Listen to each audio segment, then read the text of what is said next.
So you have a dream of solo traveling. You know that you want to go and explore the world for yourself. Maybe you have this vision of yourself walking in Rome or going to a destination that your friends and your family don't want to go to. Maybe you're tired of waiting on them to get the babysitters, to get their finances together, or even have the desire to really follow through. Either way, you've got this vision for yourself, but every time you think of booking that plane ticket, getting on there by yourself, or even just walking around in a new place, whether it's domestic or overseas, you get cold feet? Well, baby, stick around because I'm going to tell you, first of all, you're not alone. But in this video, we're going to cover ways that not only myself, but other solo travelers utilize to help them feel more comfortable with making these adjustments. Trust me, we are often called brave for doing what we do. And yes, there is a little courage and a measure of bravery that goes along with this, but it's not the whole recipe. Actually, it's probably 20%. So if you want to know the missing 80, stick around. I've got you covered.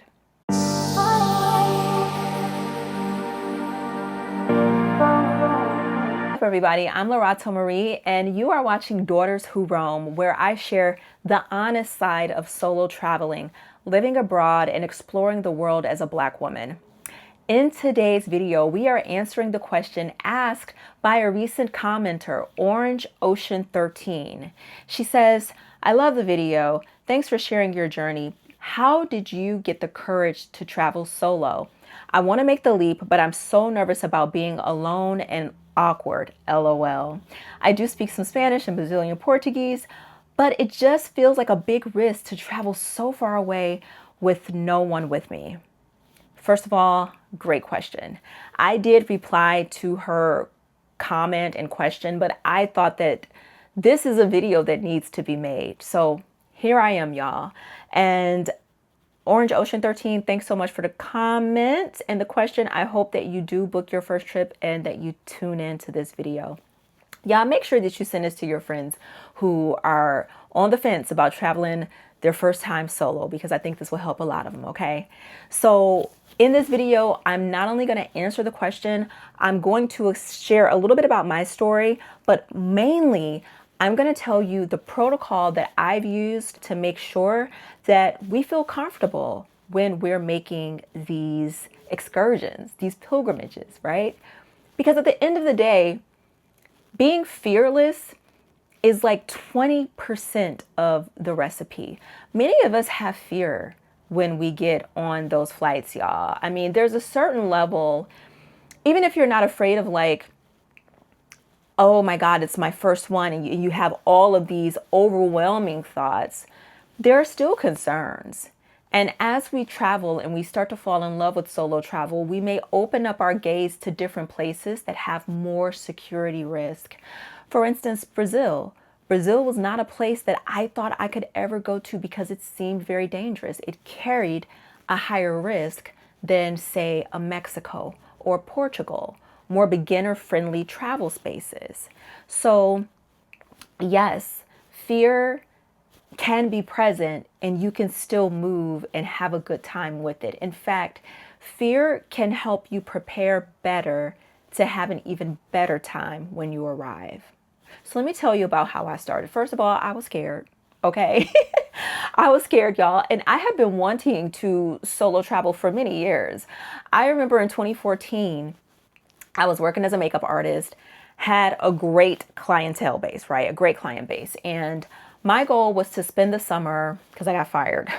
So my goal was to spend the summer traveling from the south of France to the Amalfi Coast. And I was going to backpack it, rent a small little car. But I was just going to drive and experience the culture, pull over to little shops and, see what they had. And I had this whole romanticized dream in my head, right? Now, I had a little bit of money, not a lot, but a little bit, and a whole lot of time. I had researched down different places, different ways that I can save on money and lodging, right? Workaway is a great place to do that. And that's not a sponsorship. That's just the truth. Just a little plug. I was even telling my clients, And get this, one of my clients they have a chateau in Normandy. And she was like, well, when you come drop in Normandy and you can stay with us, you know, come visit, we'll show you around and then you'll be on your way. Like, I already had someone who would be summering in Europe when I was there, allowed me to stay at their chateau, which was like, whoa, super dope.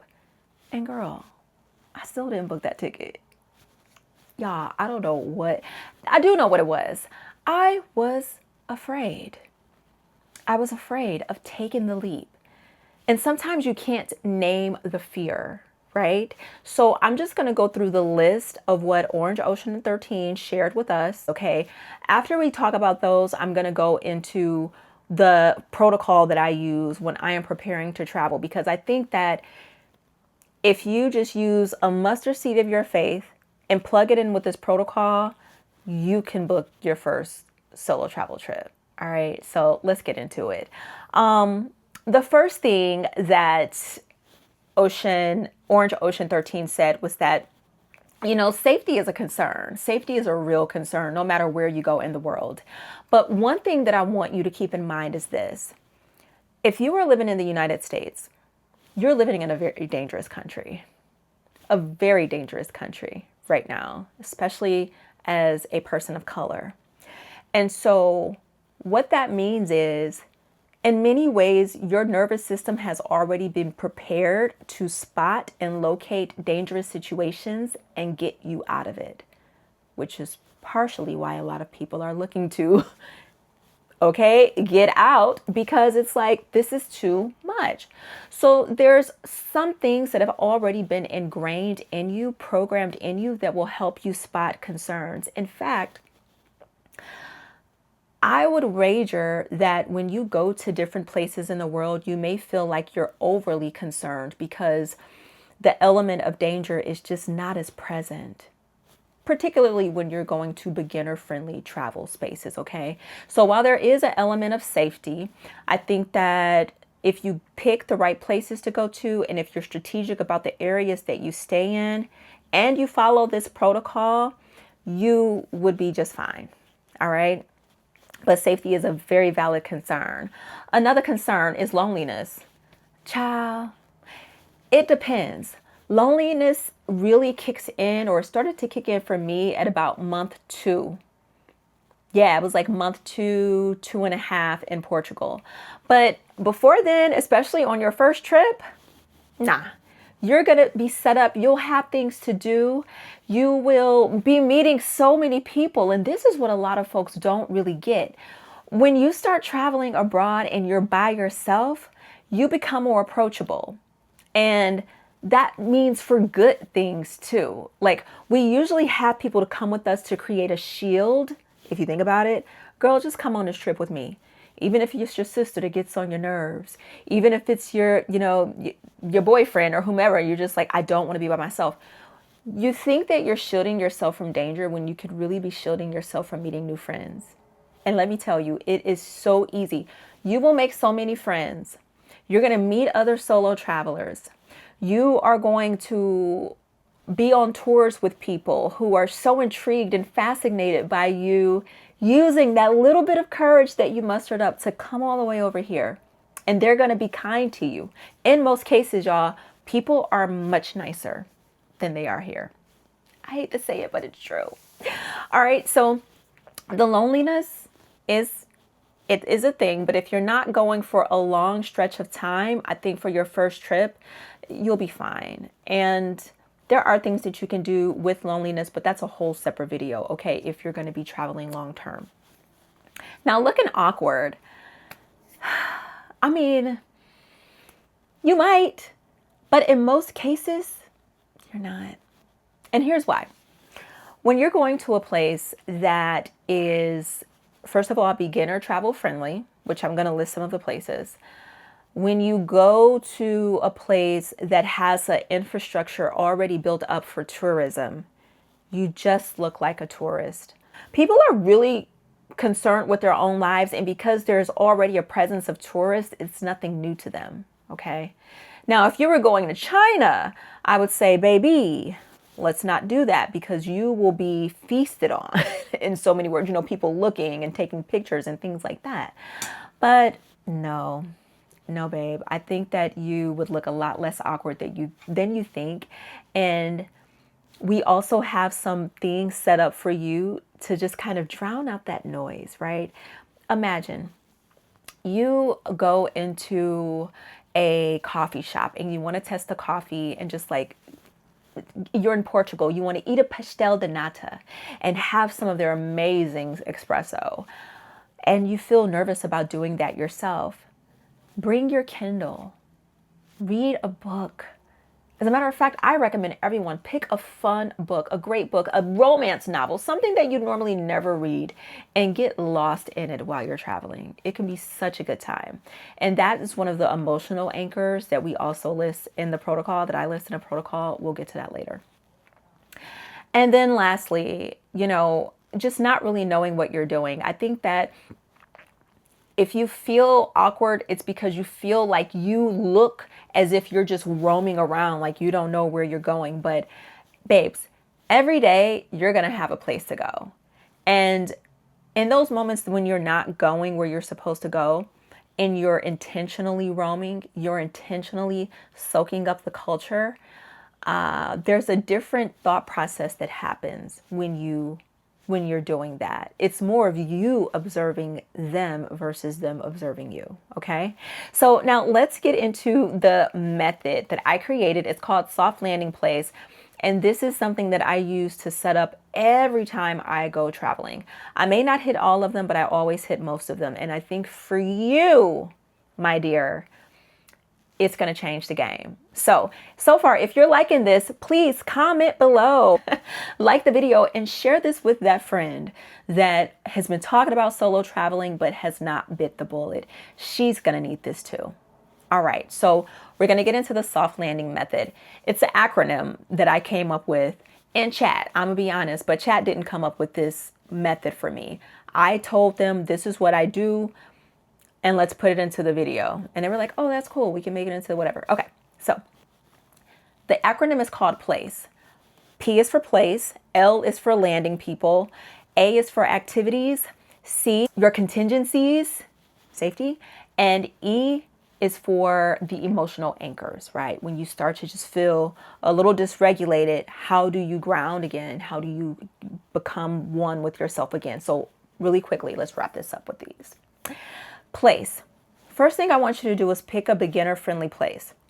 This is going to take a lot of anxiety and like that heightened sense of tension away. Because if you're going to a place like Portugal, like Mexico, for instance, and listen, Portugal, you can go from Lisbon to Porto, which is super beautiful, to Algarve, which is like also beautiful. I just came from Afropunk there.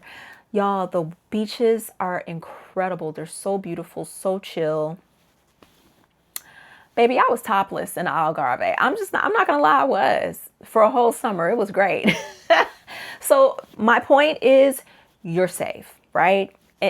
Keep your wits about you, but this is a beginner-friendly travel space because it has a strong infrastructure already set up for tourists, okay? Places like Portugal and Mexico also has a huge community of expats who speak English, as well as locals who speak English. So the language is not going to be so much of a barrier.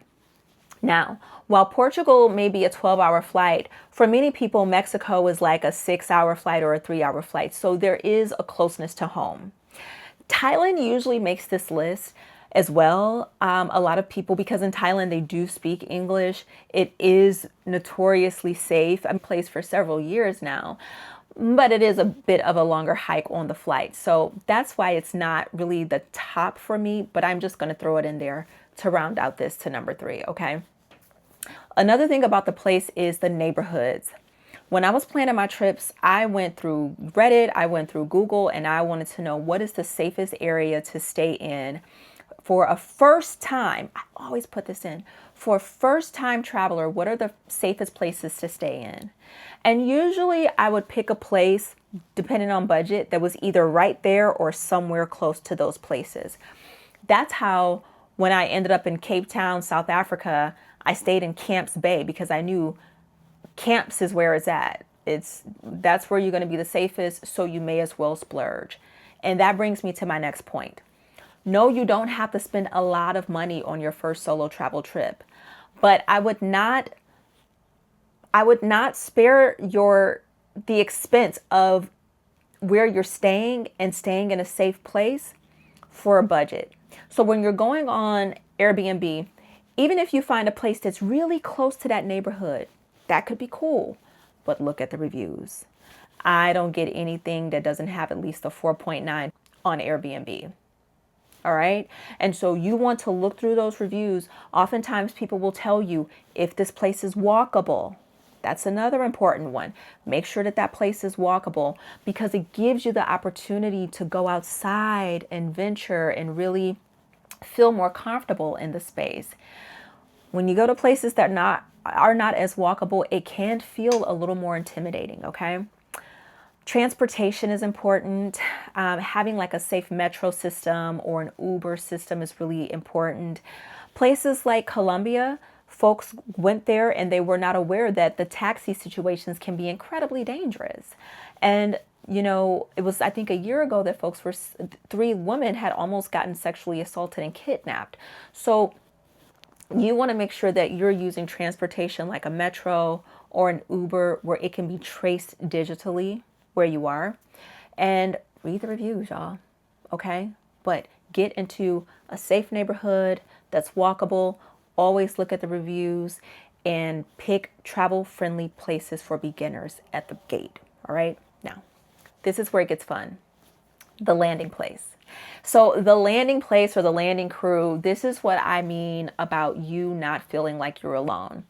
There are so many ways that you can tie into community before you even land in a new place. Before I got to Portugal, I looked up brothers and sisters in Portugal, brothers and sisters in Lisbon. There's probably a brothers and sisters Facebook group for any country and every country out here, okay?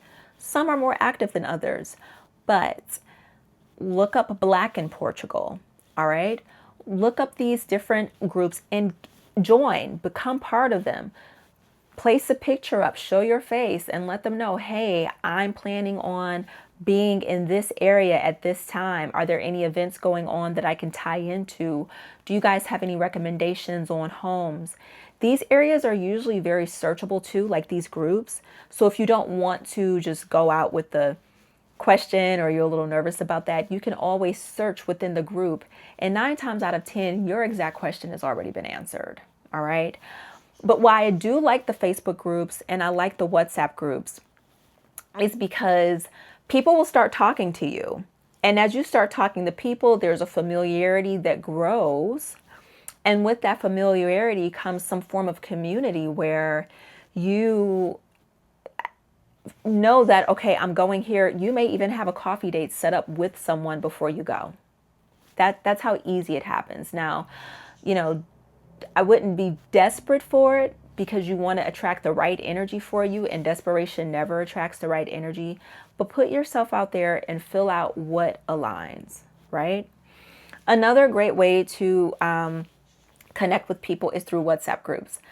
I have found that just asking somebody, hey, do you know a WhatsApp group? Or if you go onto the Facebook groups, they'll tell you what the WhatsApp group is. Tying into those WhatsApp groups are very similar. And that's what I was tied into when I went to Portugal for my first time. Now, my WhatsApp group was in Lisbon. It wasn't in Porto. But what I used when I was in Porto as my soft landing crew was my host. Yeah, it was my Airbnb host. And this is where people miss out. A lot of us think I need to have my own space when I first start out and, you know, I get my place. I want my own room. That's cool. And you can and you should if you want to. But if it's your first time out, I highly, highly recommend that you just rent a room. Rent a room in a place that has high reviews. Rent a room in a place that's going to give you your own bathroom. Rent a room in a place where it says that the host is nice and, you know, you feel like you would have some type of a rapport with that host, because that Airbnb host is going to basically make sure that you're okay. Now, they're not necessarily your concierge, which If you're staying at a hotel, the concierge is another good point of reference. But the Airbnb host will be your point of contact if an emergency happens. If you, I had a friend actually last year that got hit by a bus in Cartagena. Who did she call? Her Airbnb host. Her Airbnb host got there, the whole family, got her to the hospital, made sure that the doctors was on it for her. And, you know, that it's I don't want to say it's their responsibility, but they are hosting you. And so there's a certain amount of safety that kind of comes with that, with renting a room from a place. They'll also give you some good recommendations too. Like sometimes they'll have recommendations for food, restaurants, and also safety precautions. So again, if you get a room, that could be very helpful. And usually you can suss out the way that the Airbnb host would be just by studying their profile too. So we've got Airbnb hosts, hotel concierges, Facebook groups, WhatsApp groups, friends of friends. This one was huge for me.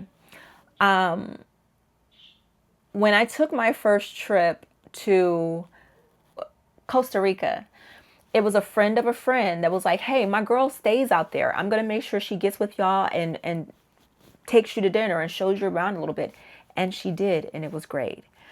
And I've traveled several places. Like, I feel like that's something that if you know somebody, don't be afraid to have them reach out to their people and say, hey, I'm coming. My cousin's coming out there.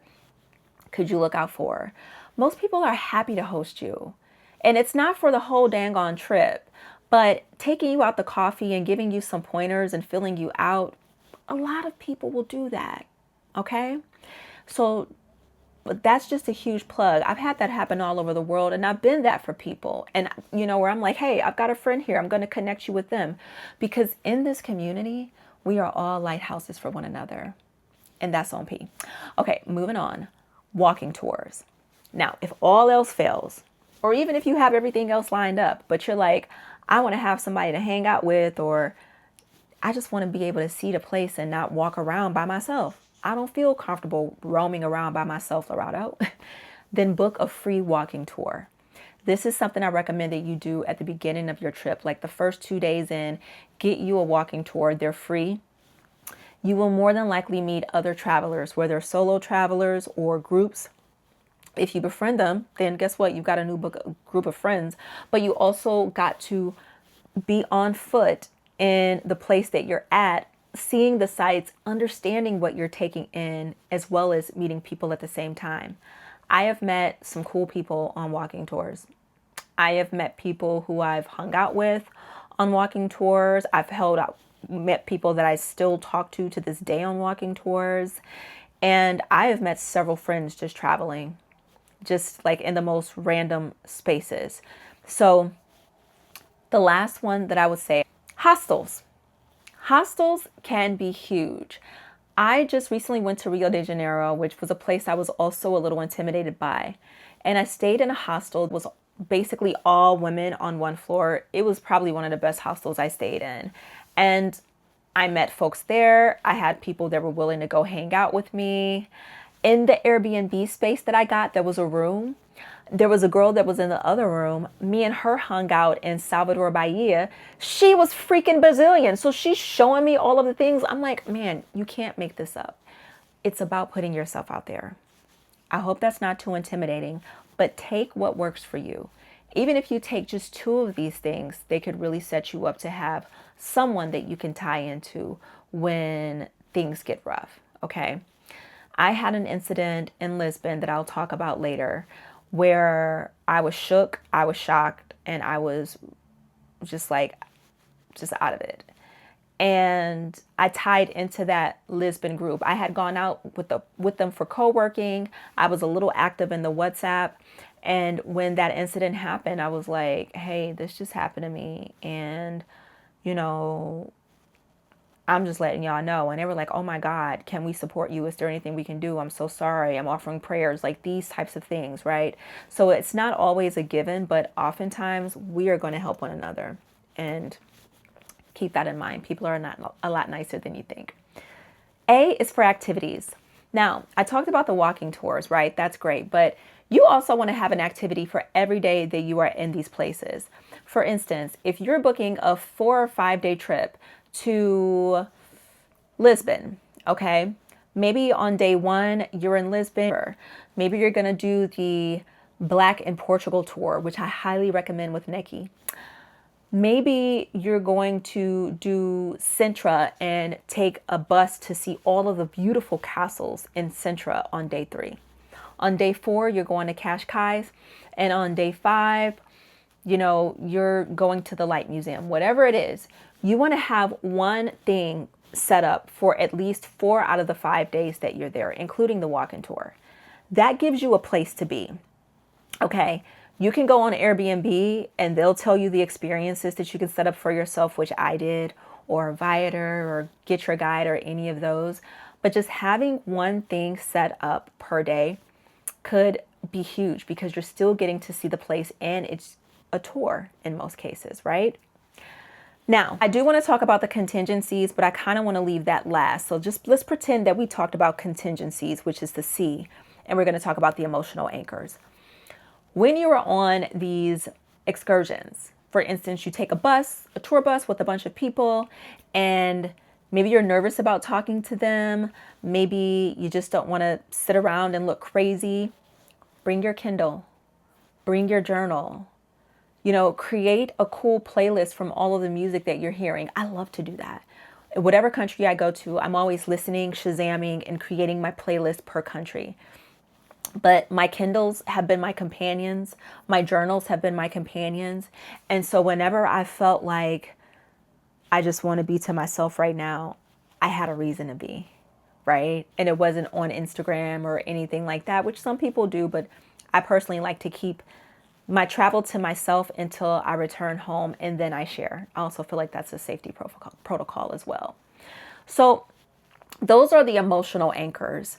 Having, a ritual in the morning, maybe it's a coffee ritual, maybe it's, giving yourself a soft morning. Things that'll regulate you are also emotional anchors. Deep breathing. Talk about. All right, contingencies. Contingencies are very, very important. This is your travel insurance. Airport transportation. This is something that I talk about in the Solo Travel Safety Guide. Make sure that you have your way to get from the airport. Make sure that you know what type of transportation you can get and pre-book it if you can, right? To and from the airport. Download offline maps because you never want to be out, and if your phone goes out, you're screwed. You don't know how to get home, right? So download that before you go on Google. Get yourself a portable battery. Small, tiny, compact, but it's going to keep you, especially if you're snapping and stuff like that, you know that you always have backup. Backup cards. So you may have one card on you and one card back at the hotel. I also keep copies of my documents. So like a copy of a credit card or copy of the passport, and not necessarily taking them out with me. Another thing is having a picture of your passport in your phone so that you don't have to take the physical item with you. Emergency contacts, y'all. We already know. Emergency contacts need to know where you are. They should have your travel itinerary, and ideally are tracking you through Google Maps or something like that. And then lastly, I would say an eSIM. An eSIM is going to help you be able to just make sure that you stay connected wherever you are. That's something we could talk about in another video, but making sure that you have access to, at the very least, WhatsApp, like online Wi-Fi services so that you can call someone is huge, okay? So confidence as a whole, solo travel is a confidence builder, right? It's not that the confidence precedes it, but you do set up these points, right? Place, landing, activities, and emotional anchors. You do set up your protocols and your safety nets so that you can secure yourself as best you can. Okay, it's just like if you get in a car and you drive and it's for your first couple times you drive, you put on that safety belt. And that safety belt is going to make you feel a lot better as you go forward with driving, right? But it's really as you drive, you get more comfortable with driving. These are the safety belts. All right.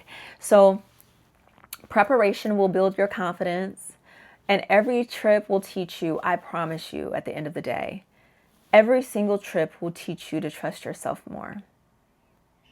That's just it. So let me know if this video helped you and what you'd like to see from me next. Until next time, keep roaming, y'all, and we out here.